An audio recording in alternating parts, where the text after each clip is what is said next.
தொடக்க நூல் 12ஆம் அதிகாரம், ஜெனசிஸ் சாப்டர் 12. அங்க முதல் 2-3 வசனம் வாசிச்சீங்கன்னா ஒரு இந்த ஆசீர்வாதம் இருக்கும். உன்னை நான் ஆசீர்வதிப்பேன், நீ உலகத்தில் உள்ள எல்லா மக்களுக்கும் ஆசீர்வாதமாக மாறுவாய். நீ சபிக்கப்பட்டவன் கிடையாது. திருமணத்துல முடிஞ்சவன கணவர் இறந்துட்டா விதவை, விதவைனா தனியா ஒதுக்க. நீங்க அம்மா, நீங்க எங்க போறீங்களோ அங்கதான் அந்த ஆசீர்வாதம். இனி அவங்க ஒதுக்க முடியாது, ஒதுக்க மாட்டாங்க. என்னோட வாழ்க்கை இப்படி இருக்கு, பிரச்சனை இருக்கு.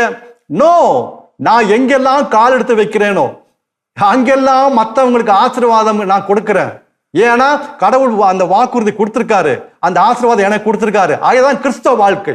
நம்ம எங்க போனாலும் நாம் மற்றவங்களுக்கு ஆசீர்வாதம் மாற வேண்டும். அதே நேரத்துல நம்ம நன்றாக கவனிக்க வேண்டும், மற்றவங்களை துன்புறுத்தக்கூடாது. மற்றவங்களை துன்புறுத்தக்கூடாது.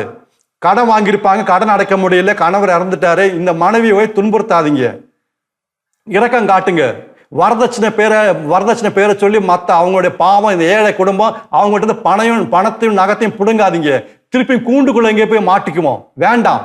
அன்பான சகோதர சகோதரி, அது பேலன்ஸ், எச்சரிக்கை நம்மளும் இருக்கணும். நம்ம இந்த வார்த்தையை கேட்டனா எப்பவுமே எச்சரிக்கையா இருக்கணும். ஆக தூய ஆவியானவர் ஜெபிப்போம். தூய ஆவியானவரே, இந்த வார்த்தை எங்களுக்கு கொடுத்தமைக்காக நாங்கள் நன்றி கூறுகிறோம். நாங்கள் எப்பொழுதும் இந்த வார்த்தையே நம்பி எல்லா கட்டுகளிலிருந்தும் சாபத்திலிருந்தும் நாங்கள் எப்பொழுதும் விடுதலை பெற்று ஒரு விடுதலை வாழ்வு வாழ, கட்டுக்குள்ள கூண்டுகள் இல்லாம ஒரு விடுதலை வாழ்வு வாழ எங்களுக்கு எப்பொழுதும் அந்த அருளை தாங்க தூய ஆவியானவரே. குறிப்பா இன்றைக்கு தாங்க என்று ஜெபித்தோம் என்றால் இன்றைக்கு தருவார். என்ன காரணம்?